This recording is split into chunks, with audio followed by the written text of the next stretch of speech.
Hey, Elmise, I hope you guys are doing so well. Thank you for joining us on our webinar this day, or today. We are really excited to be joined again by Dr. Dorothy Hitchmoth, and she is from the Ocular Wellness and Nutrition Society. So if you were part of any of the presentations she shared last year, she shared a really incredible and well-received presentation just about taking really good care of your eyes and your nutrition. And she's going to just talk all about how food and what we eat, what we do, all those different things go hand in hand with preserving vision and just making sure that our eyes, one of the organs in our body, are really healthy. So, with that, I'm going to go ahead and bring Dr. Dorothy into the webinar. Okay, well, hello everyone. It's my pleasure to be here again. I'm going to really just get right into the presentation so that we have a lot of time at the end for me to answer questions. So let's get started. I assume you can all see my screen. I am in practice. I've been in practice about 29 years. I'll say that. I think that's worth a little bit of something. And we have a very simple mission at my office, my practice, and that is to prevent vision loss. And really, that's what today's presentation is all about. That's often all I lecture about. This is a little bit about me. I'm not going to read through this. Happy to send you my background. I often will dedicate lectures to people. I dedicated my last lecture with this group to my dad, and I'm going to do that again. My dad lost an eye to sebaceous cell carcinoma, in fact, part of his orbit as well. And it was his dominant eye. And, I've watched a lot of patients go through the journey of losing vision in one eye or losing an eye or some function. And it's different when it's someone so close to you. And I feel like I really understand in a different way. And that's why I am happy to be here giving you all of the information that I can possibly give to you.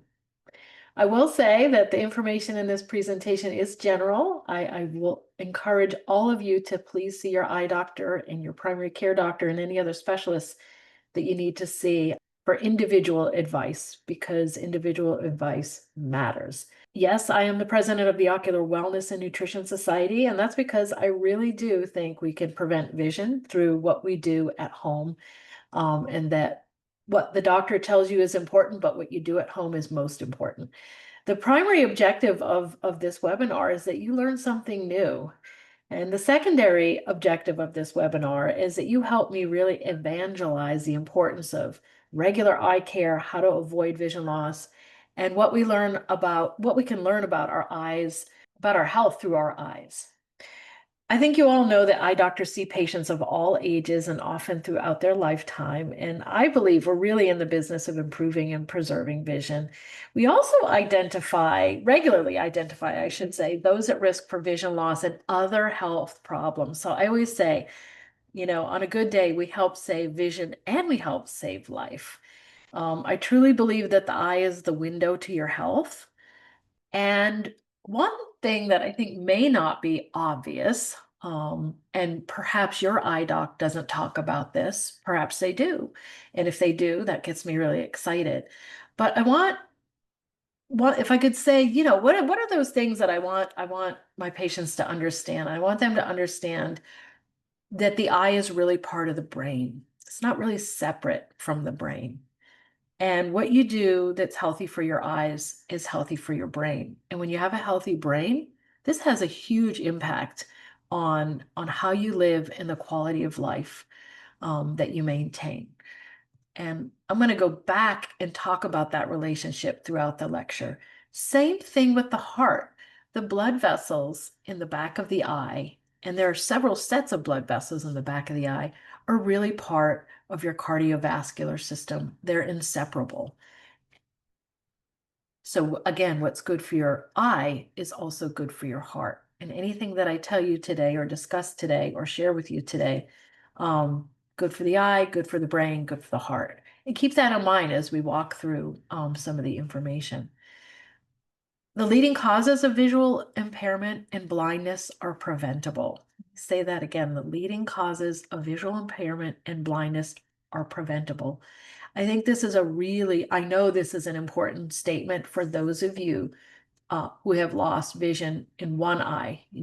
How do I prevent vision loss in my other eye?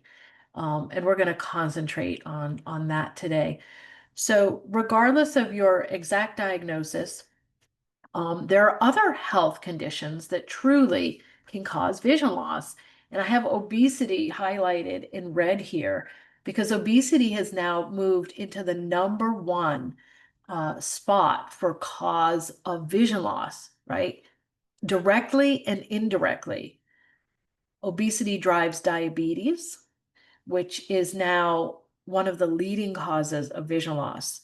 So avoiding diabetes, maintaining control of your diabetes are really important things. And the way that you do that is to keep your weight in check, which is always easier said than done. And we're going to talk about that today. But obesity, diabetes, poor diet, lack of exercise, and smoking are associated with the leading causes of visual impairment. So this is prevention 101, keeping your weight in check, avoiding diabetes through health management, and not smoking. So if you smoke, quit. If nothing else, that's the number one driver of vision loss. I'm gonna guess that most people who are listening to this webinar today, this education session, do not smoke. So we're going to concentrate on talking about some of the other prevention strategies. About 12% of the adult population in the about 12% of the population, I should restate that, smokes in the United States. That number was over 50% when I was a child back in the 60s and 70s. So we've come a long way on that, but I still think it's worth saying over and over and over again. I keep also saying I'm going to talk about vaping because vaping is 10 times worse than smoking. That's a lecture for the younger folks. But if there's anyone out there that's young that vapes that has one eye, like make that your number one priority. I think I should at least say that out loud. So the rate of obesity and diabetes and smoking is a lot. The total diabetes diagnosis prevalence is around 40 million. Pre-diabetes is 88 million. The total number of Americans who are obese, not just overweight, but obese, is 42%. And we still have 34 million smokers. The rate of obesity, diabetes, and smoking is a lot, as I said. And there are areas in the country where it's concentrated. So if you look at this map here and you live in that state, you're in one of the states that has the highest rate of obesity, diabetes, and smoking combined. If you're in a yellow state, you have the least. Yeah, it's a lot. It differs based on ethnicity. You know, why that's true, I think, is a whole nother lecture. But I like to make people aware that there's a big difference in the frequency of smoking across cultural and race groups. The rate of blindness, this is no surprise to those of us who are eye docs, is actually going up as the obesity rate is going up and the rate of diabetes and poor diet, quite frankly, is going up. One of the easiest things to understand about diabetes is, are you at risk? If you are overweight, if you're over 45, if you have one parent or one sibling, your risk goes up precipitously. If you are physically active fewer than 3 times per week, if you ever gave birth to a baby that weighed more than 9 pounds, or you had diabetes while you're pregnant, which we also refer to as gestational diabetes. So think about that a little. You know, I have lots of conversations all day long with lots of patients, and a lot of patients are really surprised when their primary care doc says, "Hey, you have pre-diabetes," or even more shocked that they have diabetes. And a lot of them don't even know some of these risk factors. So these risk factors matter. They're strong. You can actually delay diabetes by up to 5 years by losing 5% of your weight. That's a relatively small goal that can make a big difference as an example. So keep that in mind. We're going to talk about that a little bit later in the presentation. I would say to also know your risk for macular degeneration. If you are over the age of 60, if you have a family history of macular degeneration, if you smoke, again, if you're overweight or obese, or you have high blood pressure, your risk for macular degeneration goes up. The family history component is quite strong. Again, mom or dad with macular degeneration increases your risk of macular degeneration by 40%. As many as 15% of Caucasian folks over the age of 75 have this condition. This is common, and it is the leading cause of vision loss over 65. So it's why you'll hear me throughout the presentation talk a lot about macular degeneration, because a lot of us who are Caucasian, Northern European descent are at risk for getting this. I have this risk in my own family. And I also have the risk of diabetes in my own family. I am the oldest of four siblings. Three of my siblings have diabetes, and my mother has diabetes. So I am paying attention. Glaucoma, while not as common, is a eye condition that has no symptoms. And because of that, is another leading cause of blindness in the United States. So a lot of people understand glaucoma is a condition where you develop high eye pressure in your eyes, but the most common type of glaucoma, you have normal pressure. Let me just say that again. The most common type of glaucoma, you have normal pressure in your eyes. Um, and again, no symptoms. So knowing the other risk factors is important. If you're over 60, if you are Black, Asian, or Hispanic, you have a significantly increased risk of glaucoma compared to the Caucasian population. If you have a family history, again, of glaucoma, mom, dad, especially mom, and especially if there's one brother or sister, your risk of getting glaucoma is higher. So ask your family members if you can. If you have diabetes, heart disease, high blood pressure, or sickle cell anemia, your risk for glaucoma is higher. And having corneas that are thin in the center is a biomarker or a marker that you may be at risk for getting glaucoma, and all eye doctors can measure for that biomarker. If you've had previous trauma or inflammation in an eye from conditions like uveitis, you're maybe at a higher risk for developing glaucoma. So those are the three leading causes of vision loss in the United States. And I hope understanding what those risks are will help all of you have a better discussion with your eye doc and also your primary care doc. So diabetic retinopathy, I'm going to talk about this in a little bit more detail. Your risk of losing vision from diabetic retinopathy goes up for the as you go through the number of years. So the longer you have diabetes, a diagnosis of diabetes, the higher your risk of developing diabetic retinopathy goes. Now, I'll share, my mom has had diabetes since age 38.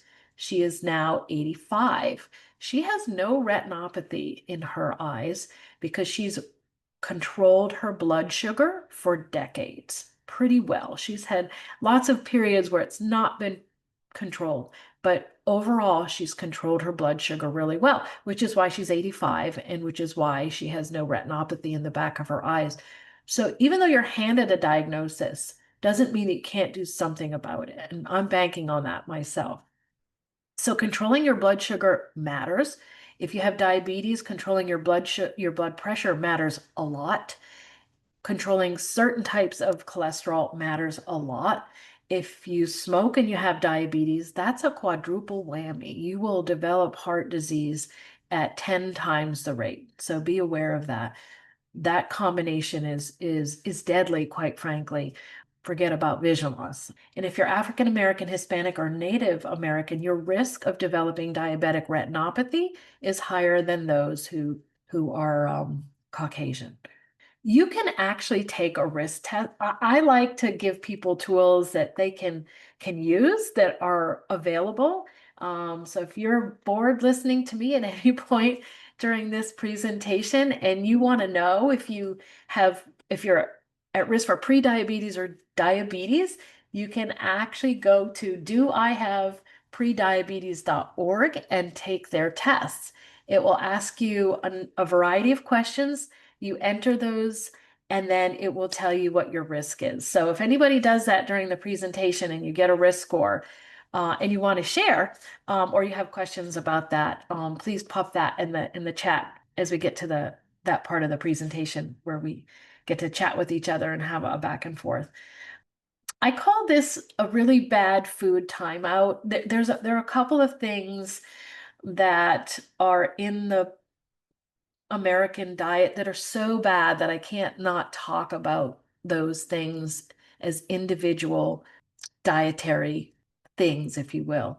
So, fake fat and no fiber is bad. So, fake fat actually kills some of the healthy bugs that live in your stomach, in your gut, and prevent your body from metabolizing or digesting sugar in the way that it should. So, eating fake fat can actually cause you to have diabetes significantly sooner than if you did not consume fake fat. Now, thankfully, the government is involved in getting some of these bad components out of our prepared foods, and that's a good thing so that we're not consuming these things, quite frankly, by accident. And we're going to talk about what's fake fat later in the presentation. Same thing. Fake sweeteners are no good. So if you've been told by your doctor to cut carbs or cut sugars and you're adding in fake sugar, so that means saccharin and some of the other artificial sweeteners. NutraSweet is one of the name brands that's common and used ubiquitously practically in all prepared foods. Same thing. It actually kills some of the bacteria in your, or the specific bacteria in your stomach that are responsible for metabolizing sugar. So again, fake sweeteners and fake fats can actually lead to diabetes, especially if they're something that you consume all the time. So what do I mean by that? Diet soda, that's a big one. Chips with fake fat, that's a big one, to be really specific about a couple of common foods that people consume. So can vision loss be prevented? Yes. If you maintain your blood sugar levels, 90% of blindness caused by diabetes can be avoided. That's an amazing number. Now, maintaining your blood sugar level is the challenge, but it is possible, and we've measured this over and over and over again in the public health space. If you have a BMI of greater than 30, your risk is 2.5 times more that you'll develop macular degeneration than somebody with a lower BMI. So there's that obesity thing again, right? It drives diabetes, it drives macular degeneration. Smoking increases your chance of macular degeneration by 2 to 5 fold, and we talked about that already. These are just public health facts that I'm restating. People with diets that are elevated in fat and cholesterol and high glycemic index foods and low in antioxidants and green leafy vegetables may be more likely to develop all three of the leading causes of vision loss: macular degeneration, diabetes, and glaucoma. So food matters, right? High blood pressure and a lack of exercise are associated with macular degeneration, increased risk. We also know that eye vitamins can slow or prevent the progression of macular degeneration in about 25% of people who take those supplements, according to the very well-known, now famous age-related eye disease studies.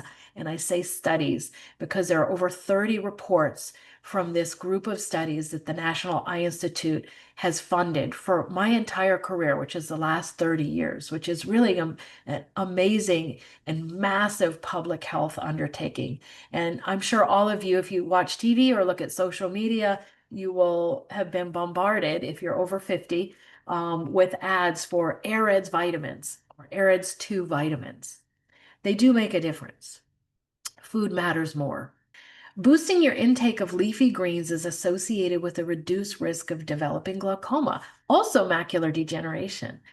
And there is a positive association. This is a big one that I think I don't talk about enough between tooth loss and primary open angle glaucoma.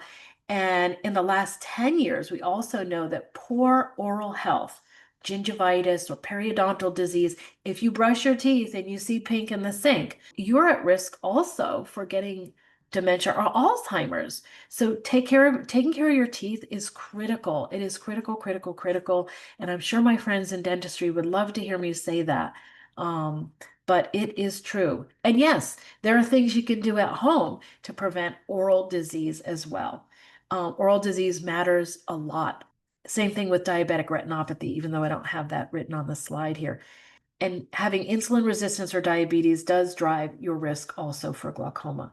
So in the end, I think the take home this afternoon that I hope is becomes apparent is it's in your hands. It's not your doctor, it's not medicine, it's not some crazy juicing diet. It's really what you put in your mouth and what you chew that matters and will change the health of your eyes, in your brain, and your body and affect the quality of your life. It is in your hands, and this is something that you have to think about every single day. I think this goes without saying with this particular group, but I put this in here so that you can help me evangelize, so you can help your family members and your friends and your tribe and your church or whatever group that you touch in your life on any periodic basis. For people over 65, and most people over 65 have Medicare or Medicare Advantage as an insurance, only 45% of that population has had an eye exam, which to me is stunning. So just getting your eyes examined for a baseline, to have a discussion with your doc about your risks and to understand your risks is incredibly important. All of you know that eye exams have saved your vision or your life. So what can you do to prevent vision loss in both eyes or one eye? If you've lost your spare, as I call it. Watch for symptoms really closely. There are some that are more important symptoms than others. If you have blurry vision that has come on more suddenly than gradually, that's a reason to go back to your eye doc, even if you don't think it's time. Better safe than sorry. Simple blurry vision can be a warning sign. A change in vision that is abrupt or less than subtle is a reason to go back to your eye doc. Distortion of vision is a big one. So, for example, what do I mean by that? If you are looking at something that you know should be a straight line, like a door jamb or a window sill, and it's not straight and it's like a little bumpy or waving, that's a vision test. It's a really good vision test. If you're looking at anything that you know should have straight lines and they do not have straight lines, that's a get to your doc right away. And that means within days, not weeks or months. If you see flashes of light in your vision or new floaters in your vision, that's a get to your eye doctor call today. Eye pain that lasts more than an hour is a get to your doctor right away. Eye redness is check with your doctor and run your symptoms by your doc. And anything else really that's new, anything that you think is a change and you're not sure, just go ahead and get checked. Sometimes peace of mind is worth a lot, and you'd rather be safe than sorry, is what I tell my own children. So, the father of medicine, at least of Western medicine, the person that we've identified as the father of medicine is Hippocrates. And he said, let food be thy medicine, and medicine be thy food. This is still true. I still believe this. And that's what I want to focus on today. How can we let food be our medicine and help us prevent vision loss and live a better life? The Mediterranean diet, Mediterranean diet, Mediterranean diet is super important. And I'm going to stop talking about the Mediterranean diet and start concentrating on what it means and what is the miracle of the Mediterranean lifestyle? Really, that is what I would love for the group to understand if you don't already understand this. The wonder of the Mediterranean lifestyle has been promoted pretty much on every social media platform, television, you name it. So if you haven't heard about the Mediterranean diet, I would be surprised. I think the challenge is understanding what Mediterranean lifestyle really means. And I hope we can dig into that a little bit today. I happen to have the benefit of having an Italian mother, full-blooded Italian mom. So I grew up with a lot of the foods that you see in this picture here. It would seem weird to me to not have these foods in my everyday life. But the Mediterranean lifestyle also means being with family and friends and having purpose. And we'll talk about that a little bit. And the power of food and the types of food that are in the Mediterranean diet. There are other diets out there that are similar to the Mediterranean diet. I'm just going to focus on this one because it's one of the more well-known. But you can ask questions about some of the other diets that have been promoted, such as the Okinawan diet, the Nordic diet, very similar to the Mediterranean diet. But we can actually change our genetic destiny through nutrition. The way that your genes are expressed is controlled by your food. So even if you have all those risks that I talked about earlier in the presentation, you can change that risk with food. You have to use your food as medicine, and you have to be consistent and systematic about it. But have fun figuring out what that means. Easier said than done. And let me just say, I'm not the only evangelist, right?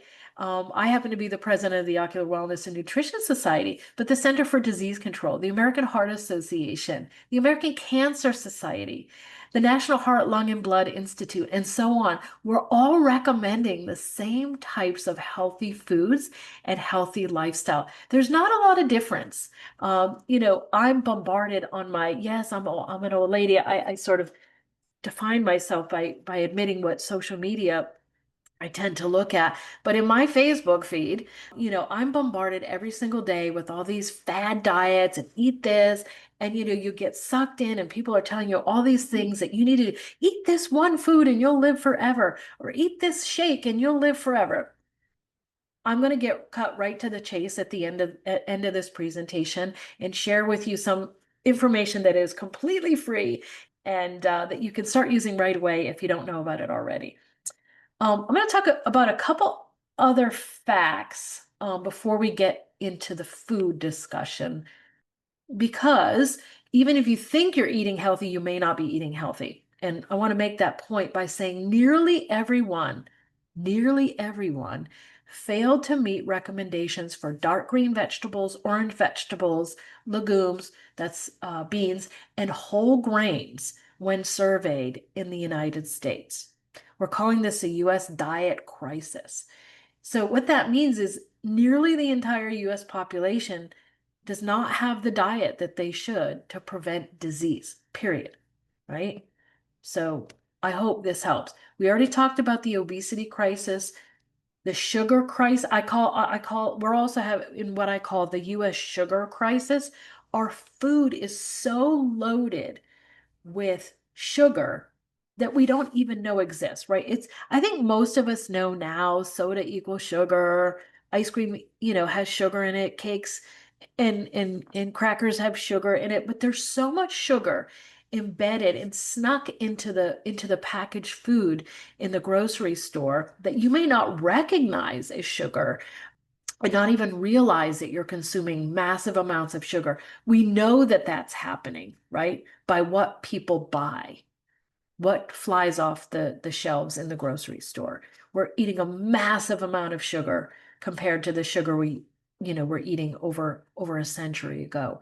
I don't have this in my presentation, but there is a doctor by the name of Dr. Robert Lustig. He's been nicknamed the sugar doctor, and he's written 5 books about sugar and how it has snuck into the food supply. So if you want to read further about the 50 different names that we've come up with that are food ingredients that are really sugar, I would suggest looking him up and looking at his website, and that'll give you a good idea. The other thing you can do is just avoid packaged food. That's the simplest thing to do. There are other exposures that can also reduce what you take in for nutrients. I've listed a few of these here, but I think a lot of people don't it may not be top of mind. I don't want to sound insulting and say, oh, people don't know about this, but our water supply, having copper pipes can actually deplete some of the nutrients that you consume in your body.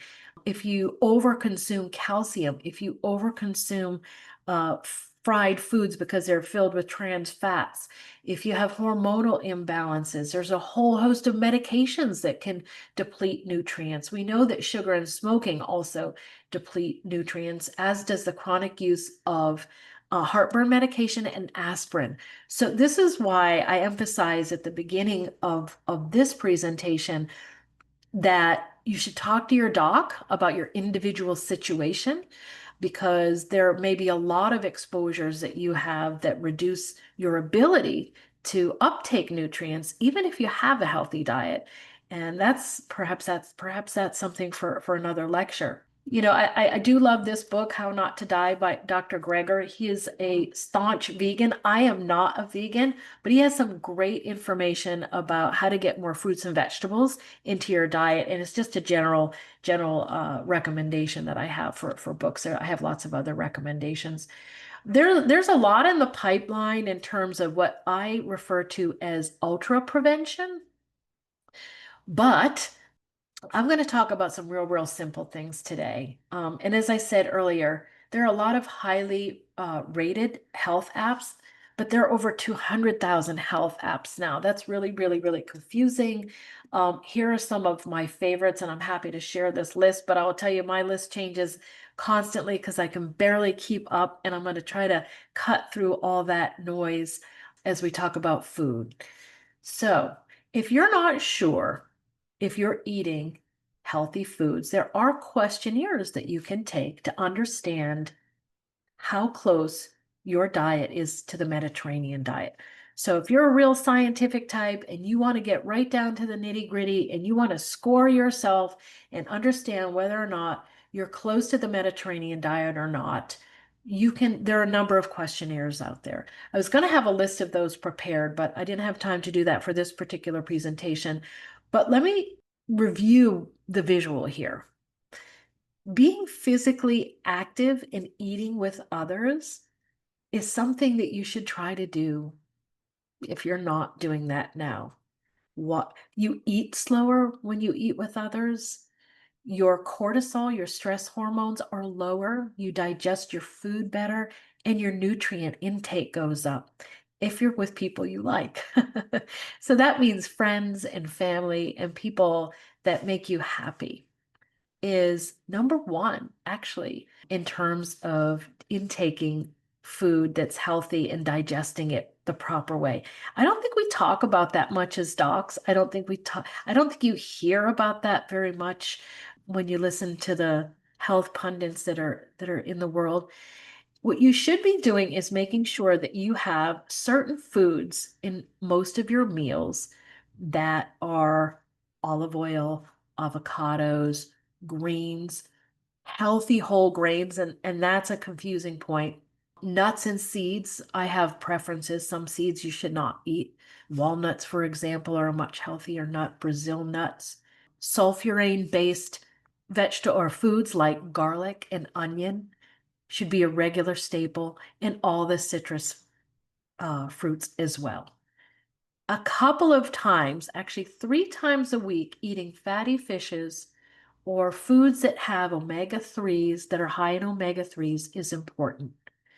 Eating moderate portions, which you automatically do if you eat a meal with folks, if you can, and eat less more often, so smaller meals. There's some notes in there about drinking more water, yes, or drinking more fluids, healthy fluids. There's a note in there about drinking in moderation. I'm going to say maybe not on that one. There's too much in the research now that says even small amounts of daily alcohol are probably not good. I will tell you, even though I have an Italian mom and a large Italian family, that most of us do not drink. And I do not drink any alcohol at all. I know that sounds really boring, probably for some people, but the older you get, it's much more difficult for your brain to recover from the alcohol exposure. And it's a neurotoxin. So that's one thing I'm like, yeah, you should cut that out too. But all the healthy foods that have resveratrol or something called polyphenols. So polyphenols are a really, really, really super, super important nutrient, but it's also in other things that are not red wine, like blueberries and in fact, any kind of berries and all your purple foods, purple fruits and vegetables. And we'll talk about those a little bit. Um, there are some tests out there, little blood spot tests. This is just happens to be one, and I have no financial interest in this company or anything else that I mentioned in the lecture today. But I like Tina. Tina is an at-home omega-3 blood spot test. So this is a super simple test. You can go to their website and order it. You can take the blood test at home. You send this little card in, and it actually tells you if you have healthy or unhealthy levels of omega-3. Omega-3 is a critical fat to have in your diet. It was naturally in all of our diets in the United States in the last century. It has been stripped from our diet. So it's not that it's a miracle food or a miracle cure. It's that our diet is largely absent of this food. So understanding your omega-3 to 6, 9 balance is important. Most people should have more omega-3s and less omega-6 in their diet. So that means more olive oil and fatty fishes and less red meat, not zero red meat, but less other meats and less other foods that have omega-6, right? So with this test with Tina, you can track, you can get a baseline blood spot test at home. You can bring it to your doc. I would encourage you to do that. You can change your diet and then you can retest to see if what you're eating is making a difference in raising your blood levels of omega-3, which helps prevent diabetic retinopathy, it helps support glaucoma, and it helps prevent vision loss from macular degeneration. Again, those three leading causes of blindness. The goal of that particular test is improve and monitor the impact of dietary habits on retinal omega-3 and get to the right level based on Mediterranean diet recommendations. Okay, so that's just one. There's they're adding some testing capability that will come out soon to see do you have enough lutein, zeaxanthin, vitamins A, D, E, and coenzyme Q10 and curcumin levels in your blood. So those are the nutrients that are important for preventing vision loss. Those are some of the primary nutrients important for preventing vision loss. They're not the only ones, but if you're super high risk or you already have an identified eye disease, these become a little bit more important. And you'll be able to test your own blood at home to see if you have enough of this in your bloodstream to make a difference on your eyeballs. So that's kind of cool, super inexpensive, and will be broadly available. And even your primary care doc's not going to test for these nutrients, but I think many of them would be interested. What's hanging around in your blood based on what you eat, and that's the purpose of these tests. So I'll leave some QR codes in case you really want to take a look at that. So what do I tell my patients? Right, I'm going to get the whole gamut here. It's hard for me to get all this in, but I repeat, repeat, repeat, and then I do webinars like this that are recorded so that my patients not just the audience here, but so that my patients can hear me talking about for over an hour what I really think and maybe have some take home education. So follow a heart healthy diet. That means a Mediterranean lifestyle. Eat foods, plant-based whole foods. That means you can identify what the food is. Eat lots of fruits and veggies and healthy proteins and healthy fats. And I'm going to talk about that in a moment. Move around 150 minutes a week. And that doesn't mean you have to go sweating in the gym and running and walking. It means move, get off your chair, get off your chair, get off your chair, move around, move around, move around naturally, is actually preferred, especially if you're over 65. Reduce stress, meditate. That's a hard one, right? I mean, some of us naturally have stress. How we handle stress is individual, but there is one thing that at least the research tells us that if you learn how to meditate, even for 1 minute, you can reduce your stress and your cortisol level. So that's a bad hormone that drives disease and makes everything that I mentioned worse, in terms of eye disease, or body disease. Even 1 minute. So you don't have to become a yogi. You don't have to learn how, go to all kinds of meditation classes to understand how to meditate. There are super simple apps that are what I call time out meditate apps that you can download to your phone, and you can just read, how do I do a 1 minute meditation is better than zero meditation.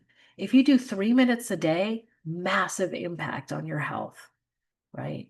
Sleeping is key. The rate of insomnia in the United States is off the hook. Why is that? Poor diet, by and large. There are other reasons that people have poor sleep. And again, that's why these are general recommendations, and you have to talk to your doc about individual circumstances like sleep apnea and a whole bunch of other things that can interrupt sleep, to include lots of mental health diagnoses. But eating and getting the proper balance of fruits and vegetables and omega-3s in your diet actually can help you sleep. It can reduce the rate of depression. It can help you meditate better. So again, these are the recommendations, but how you get there is the food. And so it has broad application. Maintaining your weight, again, healthy food will help you automatically maintain your BMI. And for this group, don't forget to wear your safety glasses if you don't wear glasses all the time. And I'm positive that all of you have heard that from your individual eye docs at a minimum, if you've lost vision in one eye, or lost the eye itself, or one of your eyes. Blue light blocking glasses, probably important. There's some controversy on that. I have screen blockers on all my computers, and also on my phone, and I put the blue light blocking settings on all my electronic devices.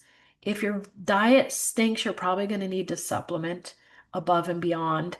Never smoke. And I joke with my patients, read that Ocular Nutrition Society brochure in my waiting room.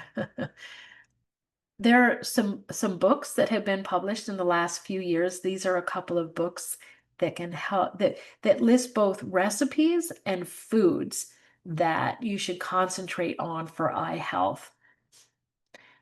And here's sort of bottom line information.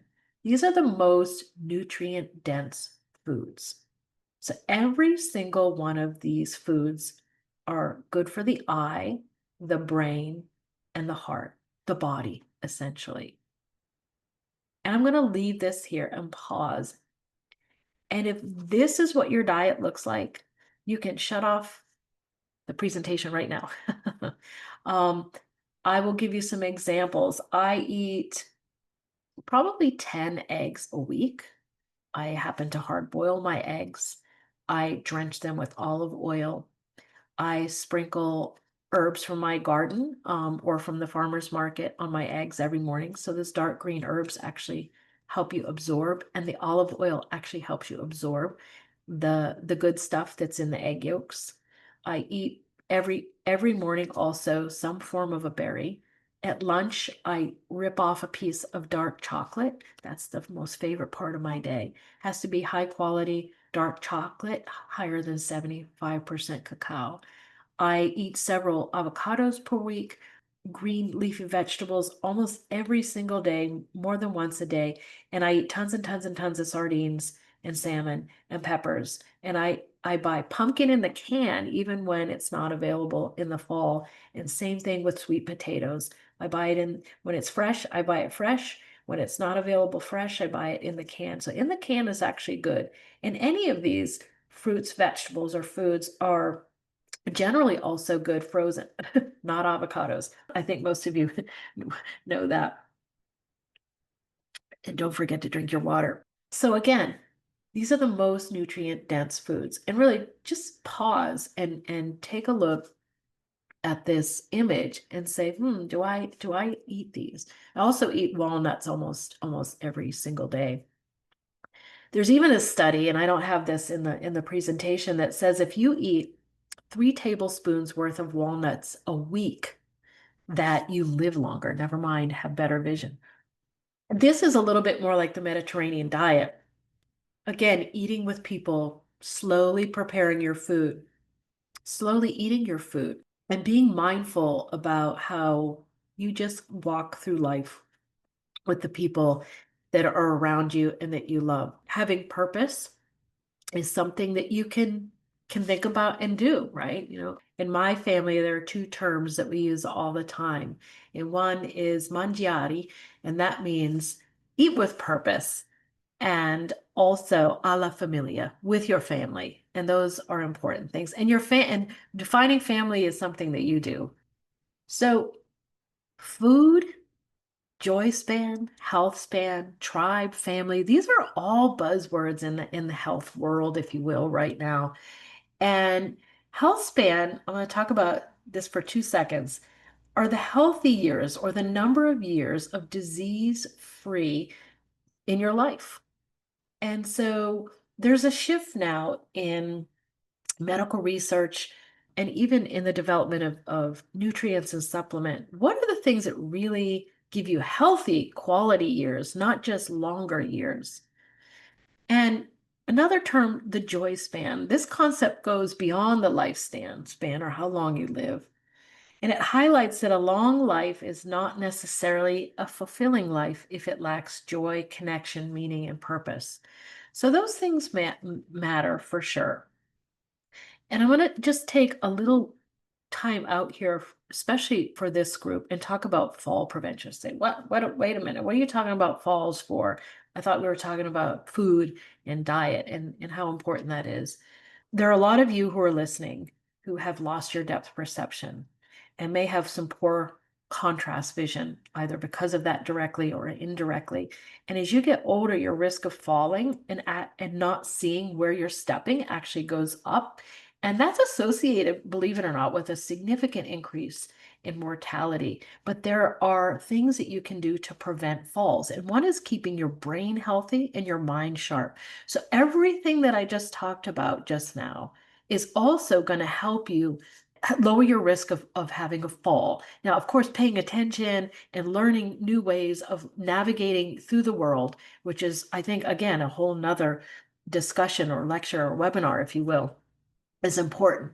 But I just think it's important for me to always mention that what you eat can actually help prevent falls in an indirect way. And I would ask all of you that are with us today to multiply the power of anything that you've learned here that you think is helpful. Talk to parents and grandparents and kids and grandchildren and tell them what you've learned and try to share that pathway to help. That in and of itself, I hope will give you some motivation and purpose. An ounce of prevention is worth a pound of cure. And it's never too early to think about changing the way that you eat. And this is something that I share with everyone, and it's something that I truly try to live by as a doctor and a provider. This is a term written in the oldest Chinese medical text. Superior doctors prevent the disease, mediocre doctors treat the disease before evident, and inferior doctors treat the full-blown disease. I don't want to be that one. Here are some additional resources. I would love to have a generative discussion and answer any questions that people have, see what everyone has to say. So thank you for listening. Yeah, of course. Thank you, Dorothy. This was fantastic. Those of you guys listening, thank you for being here. And I just want to make a minute or take a minute and thank our sponsors again for making this possible. Our webinars are one of the best ways that we are able to educate our patients. We do record these, so if you missed any parts or you just want to go back and listen, we do have this available on the recording, and we hope that you'll share it with friends on our YouTube channel. I have a couple of questions, and then those of you guys in the chat, we have about, I'm going to say about 8 minutes for questions. And if we have any questions that we're not able to answer right away, then we'll do our best to get those to Dr. Dorothy later. So my first question is that if I have lost my eye or my vision in one eye, but I've never needed glasses before, is it still better and safer for me to wear glasses? I think that's kind of one of those questions. Like, I don't want to wear glasses, like I don't need them, so do I need to wear them to be safer? And what about glasses would protect my one good eye? Yeah, so that's a great question. The answer is yes. There are so many studies that show that people who are wearing glasses are much more likely to not lose the other eye, even if they don't need glasses to see. So you want to make sure that any glasses you buy have safety plastic in them called polycarbonate, and that the frame and the lenses are properly made. There's so much stuff available online now that's kind of crap, if you will. So I would say go to an optical that you can walk into and share with the opticians, the people that make glasses and fit you for glasses, what your situation is. Or of course, talk to your eye doc. You should be seeing your eye doc. Say, hey, what's the best frame lens for me, for my situation? They're pretty much all going to give you the same advice, but the answer is yes, yes, and yes. But you don't want something that is going to fall apart, shatter into your eye, and make things worse. But most lenses are made out of plastic. They're very, very strong plastic and absolutely will protect the eyes. So, and they're a fashion statement now. So, I mean, if you need one, why not get like five? yeah. Well, that's Especially if you me. can get, yeah, if you can Yeah. get some decent ones that are, polycarbonate, of course. I think that Mhm. was something that as a kid, when I got glasses, I was always like, well, why do I need those? They're called glasses. Aren't they made of glass? And yeah, Right. shattering in your eye totally makes sense. We definitely wouldn't want that. And Um, polycarbonate plastic is what they put on airplane windows. So like Oh, it's that strong. Okay, you talked about supplementing for if you're just not able to get an adequate amount of some of these, recommended foods in your diet. I know you mentioned one of the kind of top areas that a lot of people tend to be nutritionally deficient in is the omegas. So, do you have any specific supplement brands that you would recommend people look into? I know that there's a lot out there in the supplement world, and it can be really confusing. And so, anything that they should look into there, or maybe what to look for on the ingredient label, even? Mhm. Yeah, so that's a great question. And my advice has changed on this over the last probably 10 years or so. To be really clear, eating foods rich in omega-3 is much, much better, and your body will absorb that fat much better if you eat the foods. Supplementing is a last resort. And one thing that we've discovered in the studies over the last few years in particular is a lot of the pill form of omega-3, the fat becomes rancid.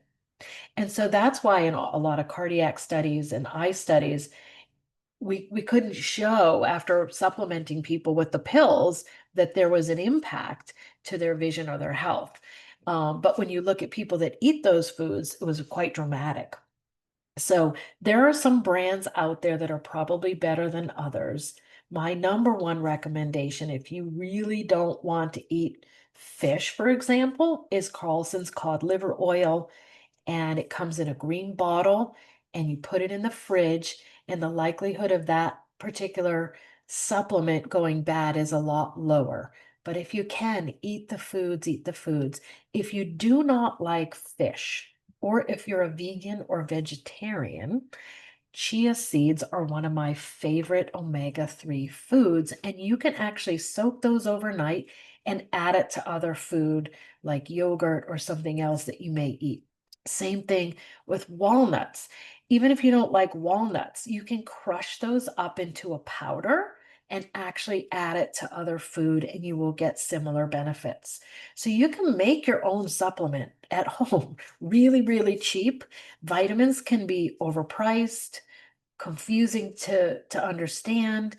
The total milligrams that you're going to look for on the bottle of DHA EPA should really be in the 1200 to 800 ratio. DPA EHA, those are the components of omega-3 fat foods that you actually should be exposed to at least every day. So if you I know not everybody eats sardines. I happen to really like them. It was like this treat food when I was a kid. I know that's weird. I eat 52 cans a year, like every Saturday. That's my food.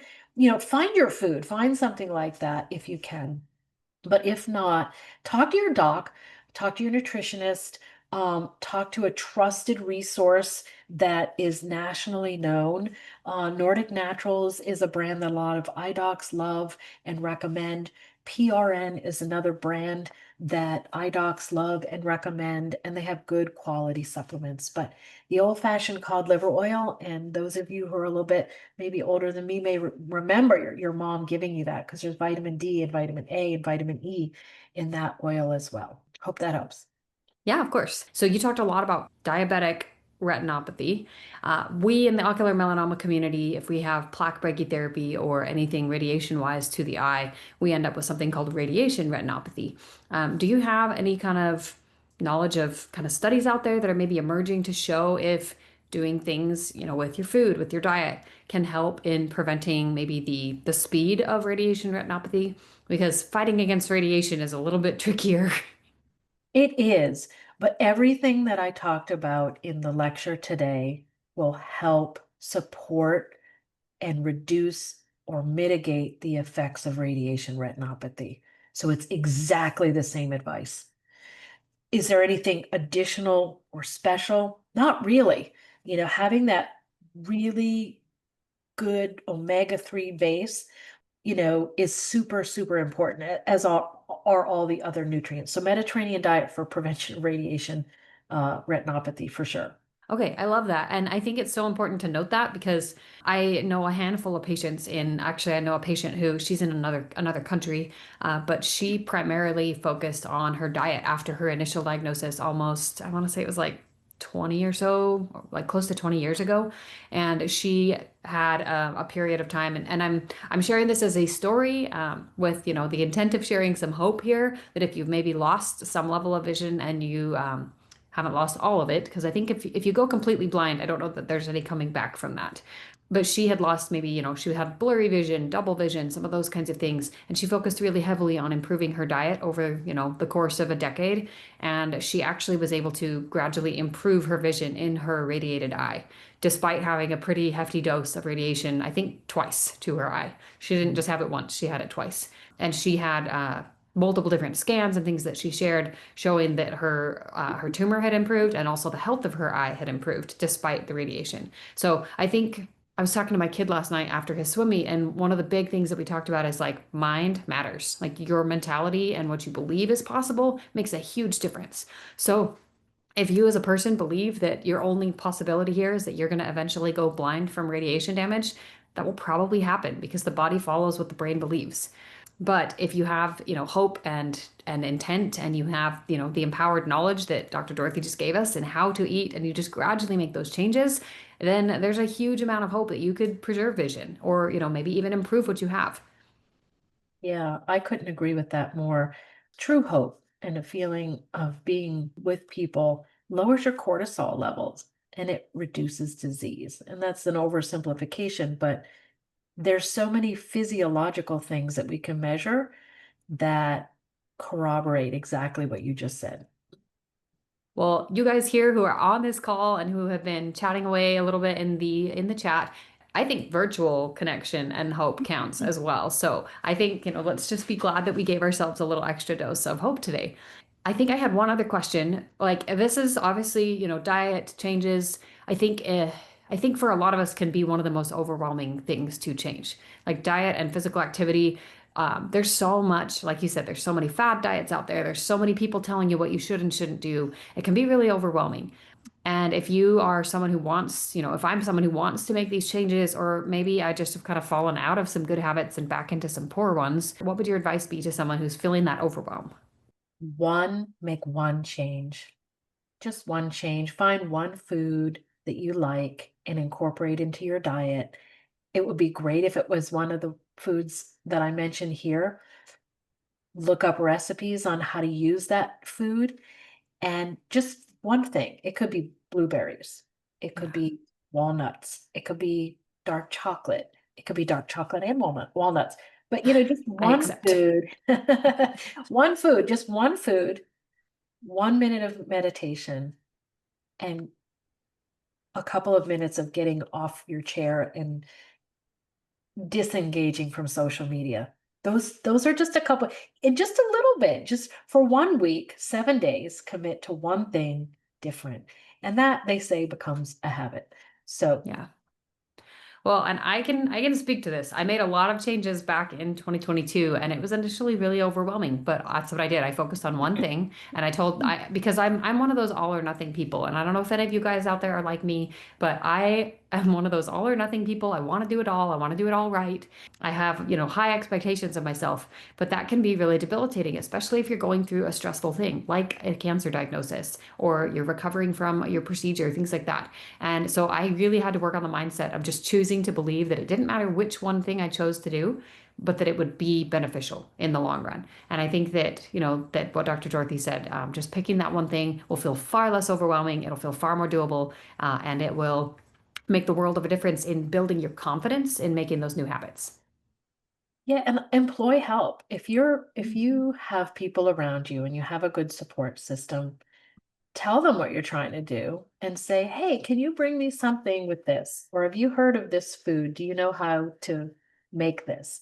People want to help you when you share that you have a cancer diagnosis, whether it be your family or your friends. And I know some people have to walk through this alone, and I actually see that in the community that I'm in. And I think that that makes it hard, but reach out to communities like this. That's number one, if you don't have family and friends, because there are people who care, even if you don't know them, and that understand because of a shared experience. But definitely tell people that you need to eat more healthy foods. Tell them what those are and see if they'll help you. Help is good. I love it. Well, Dr. Dorothy, thank you so much for your time today. And thank you, those of you who participated in our webinar and who gave us some feedback, ideas, questions. We are so grateful for your participation. And like I said before, please make sure to share this recording when you see it pop up on our social media channels, and share it again with any of your family, your friends. This is something, of course, that's going to be helpful to those of us with ocular melanoma. But like Dr. Dorothy said, this is beneficial to everyone in our lives. So, teaching our kids, teaching our or your grandkids, if you have grandkids, just sharing this information is going to make the world of a difference in making sure that we can have awareness around what can we do to keep our vision healthy. Mhm. But thank you again for being here. Thank you again to our sponsors, and we will see you guys next time. Yep. Thank you. Yes. Bye bye.